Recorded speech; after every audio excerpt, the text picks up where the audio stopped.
stunning looks than swift.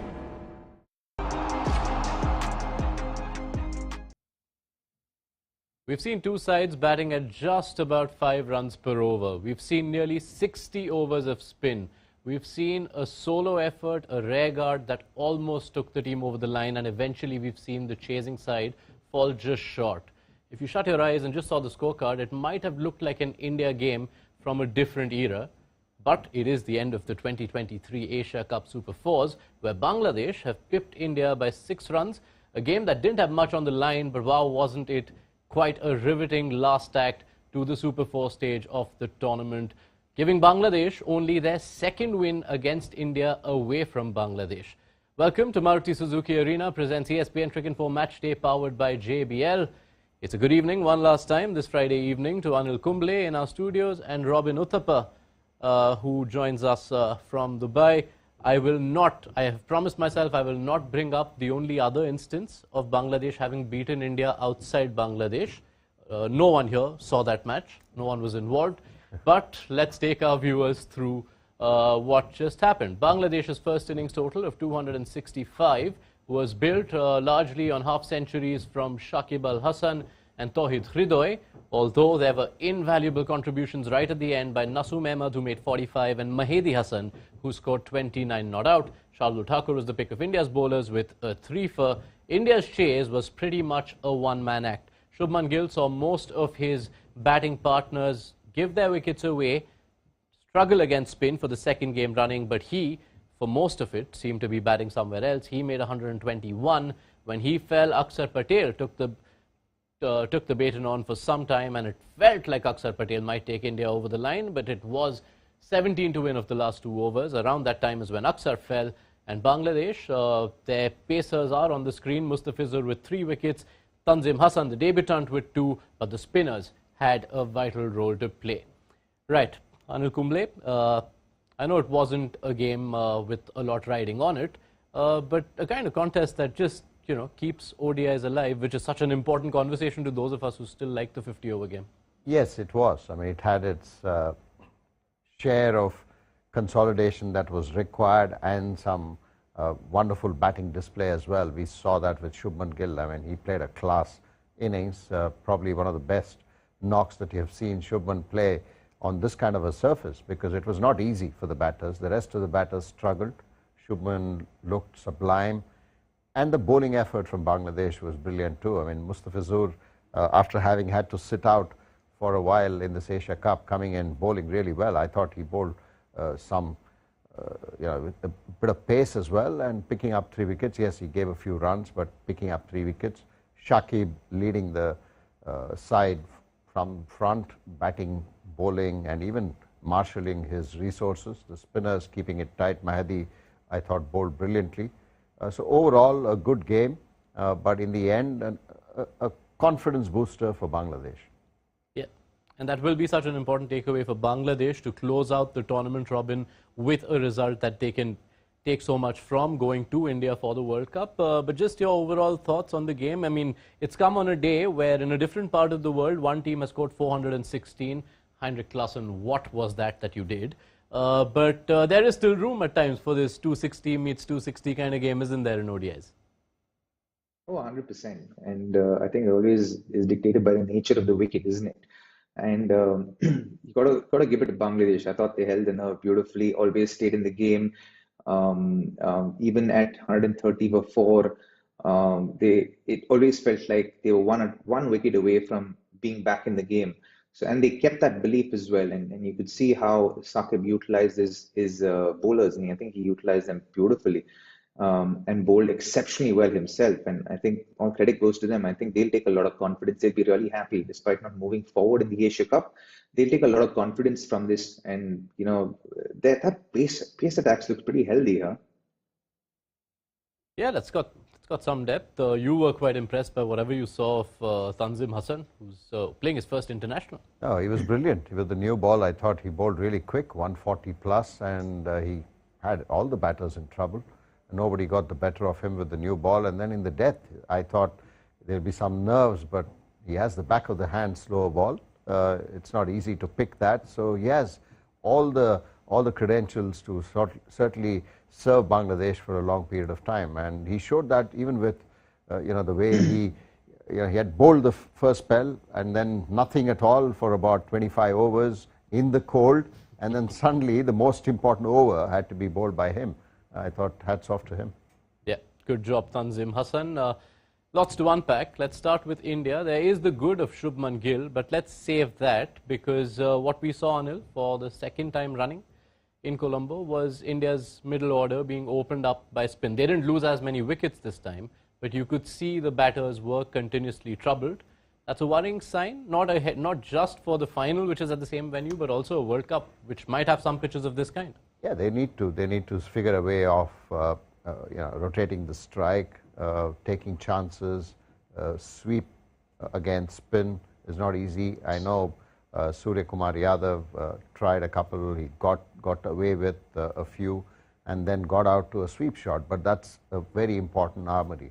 You need that to tackle spin, and that's something that Indian batters need to work on. Other than Surya Kumar Yadav, Rohit Sharma to an extent, and KL Rahul, not many others sweep. So that's something that they need to sort of look to counter if you want to counter good spinners, and use of feet, rotating the strike. Maybe that's something that India certainly needs in the middle. Robin, when it's a belter, they are arguably one of the best batting sides there is, as we saw just this week in that game against Pakistan where India smashed 356. But on pitches which are more two-paced, which aren't 300 ODI pitches, there have been concerns. We saw a bit of this in West Indies. I know it was a different looking batting lineup with a couple of changes, but still, do you see that as a worrying trend, having seen what we saw in West Indies and now here in the Asia Cup? Well, what concerns me is not necessarily the wicket, so to speak, but I think the approach in these kind of situations. A lack of patience, I think, is what kind of concerned me. And in situations where you just needed to tick the score over for a little bit and absorb pressure, you saw some of the batters looking for a get out of jail kind of shot and to relieve some pressure through that. And in one-day cricket, that's not necessarily the best option. You want to try and take the game deep as much as you can, and you can afford to eat up some balls, so to speak. So you didn't see that happening. Even Surya was batting there. A couple of deliveries, he missed the sweep shot, and he still went back to it. Agreed, it is his bread and butter shot. But sometimes on days where the shots aren't coming off, it's good to kind of just take your foot off the pedal for a little bit and then come back to it, especially against, say, not the best bowler. You had to only see off Saqib because Saqib is their premier bowler and someone who troubles most batters around the world. So you want to see him off and then probably try the shots to other spinners and more with the spin kind of bowlers. So then they had two offies who were bowling to Surya. And so he could have probably just held that shot back just to Saqib and then utilized that to the off spinners, probably given him a better chance of connecting the ball then. That ebb and flow during the course of an innings is gonna take place in a one-day game, and you got to kind of take that in your stride and acknowledge that, okay, it's going to happen some days. It's not going to go my way all the time, but in that course of when it's not going my way, I'm just going to nudge the ball around, nurdle it around, take my singles and twos, and then after that, when I feel like push has come to shove, I'm gonna use my sweep shot or my go-to shots at that point in time. You want to delay it as much as possible, and the fact that a lot of the batters didn't do that is what concerned me, because absorbing pressure right now is going to be key, especially when you're going into the World Cup, into an Asia Cup final. You want to be able to do that, and you want to be able to exercise that in the process of it. Yeah, among all the batters, all that Robin just touched upon, you have to look at Surya Kumar Yadav from a greater point of interest, because another opportunity at number 6. I know not the best conditions for his kind of batter, but he looked scratchy for most of his stay. Yeah, he likes the ball coming onto him. I mean, yes, this was a tough situation where he was thrown into. He has the experience, he has the skill. Like Robbie mentioned, he just had to sort of bide his time a little bit during that period, because 6-7 runs and over is probably bread and butter for him. So he should have just sort of looked to see off a Shakib and then taken on the other bowlers. Those awareness during the middle overs, especially when you're coming in a middle order situation where you're facing spin for the first 5 or 6 overs. That's where I think our batters have sort of struggled. The Indian batters certainly have not looked on top of the bowling when they have had to start against quality spinners in tandem. Fast bowler one end, spinner the other is not a problem, but 2 spinners in tandem bowling those 5 or 6 overs under these conditions where there's a little bit of turn, the odd ball stopping, keeping low, that's where they need to sort of figure out how they can survive and then yet be mindful of the situation that is needed. The only batter who made things look different was Shubman Gill, because for 44 odd overs that he was in the crease, it looked like there were 2 different games going on out there. And Robin, they say that is the sign of the best batters. They make conditions look far easier than the others. Is that what Shubman Gill showed? What is the truer assessment of the pitch? What Shubman Gill made it look like, or what it felt like for the other Indian batters? Listen, the wicket was the same for everyone, right? And I think the only thing he did differently is he got 51 or 52 runs in singles and twos. And that means that he got off strike a lot. And that's, I think you can see that kind of evolution in him as he's playing.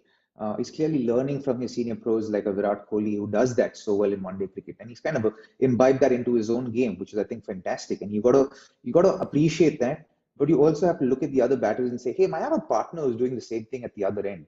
Why don't I just continue doing the same thing that he is trying to do, and see where this game goes? You don't have to finish a 50 over game in the 35th over. You can actually take it deep, and that's something that the other batters have to look at. But Shubman Gill just did it with panache, didn't he? He just went out there and just nurtured the singles, twos, and got the odd boundary, got the sixes. But again, the key factor, I think, in his batting was that he rotated the strike so well. Robin brings up how it was a bit like Kohli. Shubman Gill is the anointed successor to Virat Kohli in that pantheon of great Indian batters. I know it didn't get the win, but this was a knock which seemed right out of that Kohli chasing manual. Yeah, I mean, he was brilliant today. Just that ideally you would have, once you've had that kind of a start and that kind of a control over the Bangladesh bowlers, you would have expected him to go on and finish the game. He's still young, so this experience being there, we saw that in the IPL as well, where last year, not this year, but the previous year, he was getting out to some good starts, 40s, and then getting out, but then suddenly he started converting that to 70s, 100s, and then also finishing games in the T20 format. So this is an opportunity that probably he missed. He certainly had that today to finish the game. So the next time, I'm sure he's a quick learner. You saw that the first game he got out against Pakistan, and then in the second game against Pakistan, he was different as a batter. He approached it differently. The intent was a lot more. He attacked Shaheen Shah Afridi, who was their key bowler. So he learns from every opportunity that has been thrown at him. So I'm sure the learnings from this, if he is there at 120 or 120, whatever he scored today, 120 plus, and you need another 40 runs, I'm sure the next time he'll ensure that India crosses the line. India will hope it's coming sometime soon, either the next game or one of the ones that come after. Robin? Well, see, I completely agree with Anil. I think the fact that Shubman actually was the one who was most comfortable there while he was batting should have only meant that he kind of batted through the innings, right? You want to be able to do that, and you want to kind of win matches on your own, and that gives you a lot of confidence. And I think the potential of him becoming the next Indian great batter. He wouldn't want to have a lot of hundreds in a losing cause, and I think he'd want to set higher standards for himself. You could see he was a touch disappointed after he got out, but I think moving forward he'd want to correct that and have more hundreds in a winning cause rather than a losing one. Right, that's that on the Indian batting effort. They fall short eventually by 6 runs in that pursuit of 266 set by Bangladesh. For Bangladesh, a rare victory, and one of a Bangladesh vintage, because most Bangladesh wins tend to come when their spin bowling all-rounders come to the fore. That's exactly what happened in this game, and it is one of those spin bowling all-rounders, Mahedi Hasan, not Mehdi Hasan Miraz, who is for this day, our JBL Mute the World Player of the Day.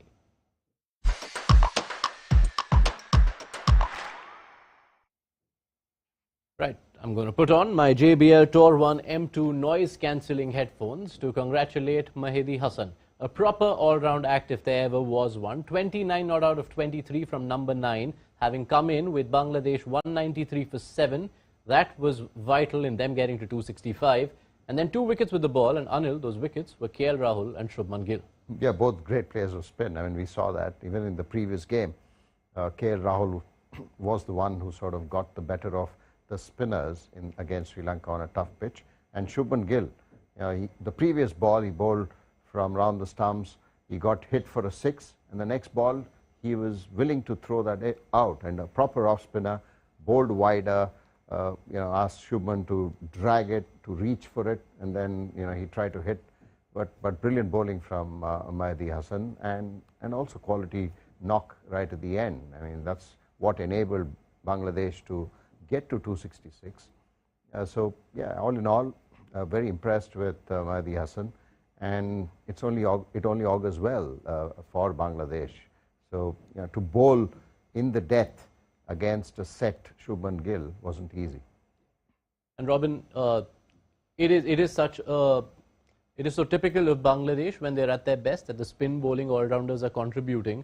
Mahedi, with this performance, actually creates a bit of a happy headache for them, because he wasn't necessarily featuring in their plans. He, I think, bowled 10 overs for just 1 wicket. Now, with him contributing, we've seen what Mahedi Hassan Miraz does with the bat in particular, and Shakib. That gives them a good nucleus of spin bowling all-rounders to go into a World Cup in India with. Yeah, it certainly does, and actually allows Mahedi Hassan Miraz to possibly bat slightly up the order and him take up that proper all-rounders role. They still have to figure out their combinations, is what I understand, or what I feel from the outside, Bangladesh. And the fact that all of their spinners and bowlers who can bat are performing, it just makes a case for them to kind of accommodate these guys, because when they come off, they are a pretty dangerous bunch of players. Right, so Mahedi Hassan with 2 for 50 in 9 overs with the ball and 29 not out of 23 from number 9 with bat is our JBL Mute the World Player of the Day for India versus Bangladesh. Just as I take these headphones back off, he wasn't the only spin bowling all-rounder who made a sizable contribution. The captain, we talked up his batting. That 80 was crucial, but even with the ball, 1 for 43. A very classic Shakib Al Hasan day, this one. Yes, it was. We spoke about it too. I mean, the importance of Bangladesh getting into a World Cup. Yes, there are some talented young players. I mean, we saw that on display today. But it requires the senior pros to put their hand up and lead this team. And Shakib certainly did that today, both with the bat and also with the ball. And not just that, even with his captaincy, I thought he rotated the bowlers and used his bowlers really well. He was sort of literally instructing Mahedi Hassan what to do. Come over the stumps, go around the stumps. This is what you need to bowl at Shubman Gill. So he was in total control today. Yeah, just the perfect all-round day for Shakib. Robin did it with the bat, miserly with the ball, and as Anil mentioned, just marshalling his troops. When he is happy, he looks so much better, and Bangladesh, as a result, start looking so much better. Yeah, he does, doesn't he? I think he's today's performances was right up there. I thought just the way he batted, he controlled those middle overs, and then even with the ball, as in he brought himself on always as with the intention to get wickets, and in doing so was able to keep the batters quiet, because at all points he was looking to get wickets, and then got that important wicket of Surya, which kind of pushed India back into a little bit of a corner before Aksar came in the bat. I think when he's doing well, it always augurs well for Bangladesh, and they look a much better side when he's doing well. So it also props up the other guys, because everyone looks up to him so much, and when he does well, I think the energy within the group also kind of lifts. So which is a nice thing for Bangladesh.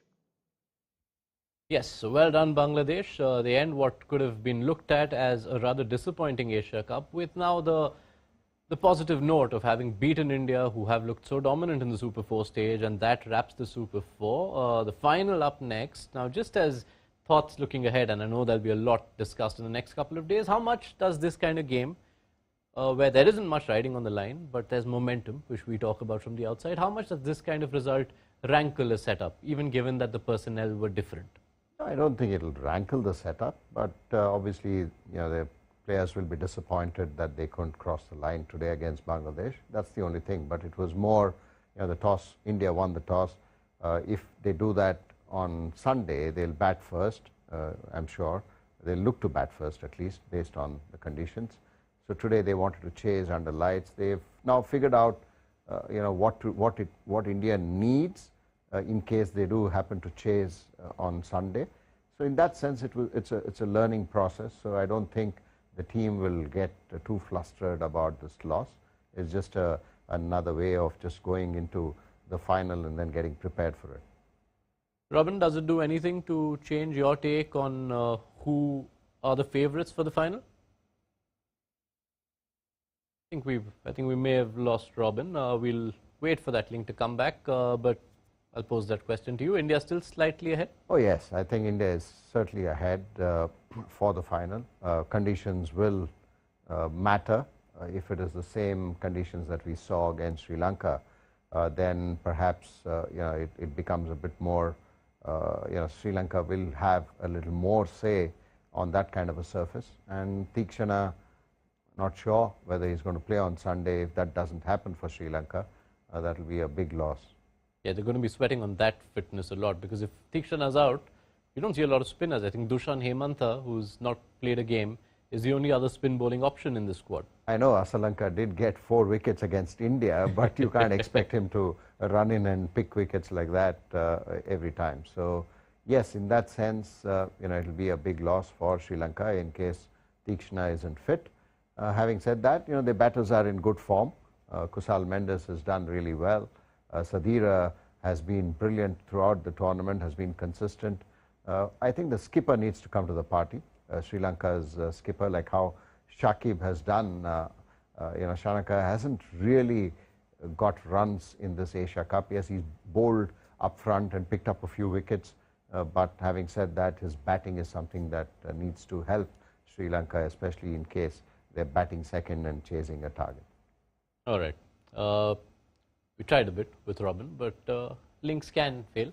And seeing that we've managed to wrap a night well before midnight, I don't want to push you any longer. And just as I say that, I believe we do have Robin back with us. So we will do a good night with Robin once we see him. There he is. I will give you a final word, Robin. I just asked Anil if this does anything to alter your balance of the favourites for the final.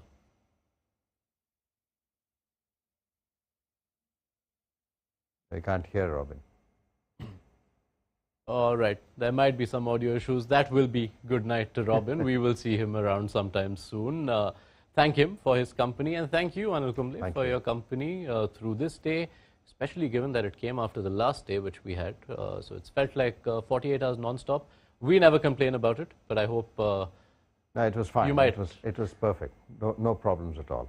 All right. Thank you so much. Ever so kind. It's been wonderful having your company here with us on ESPN Cricket 4. That does it for the Super 4 stage for the Asia Cup. A couple of days left just for the final 48 hours from now. Hopefully, if rain doesn't interfere. Thank you to rain, by the way, for not coming in for once for an entire stretch of a game. If that does happen again on Sunday, we will have the Asian champions by this time 48 hours from now. The build-up to the game is something we've got lots coming up your way. So the ESPN Cricket 4 mobile app, be sure to download that, follow it for what the captains have had to say after this game, and keep watching the space, because in the next 36 hours, we are flooding you with a lot of content setting up that India-Sri Lanka Asia Cup final. Build-up to the final will start a few minutes before the toss, so be sure to join us then on Sunday on Maruti Suzuki Arena. Presents ESPN Cricket 4 Matchday, powered by JBL.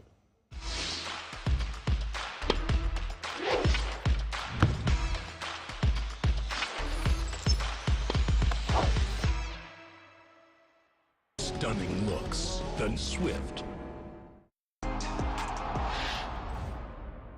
Make sure you download the ESPN Cricket 4 app to stay updated with the very latest from the world of cricket.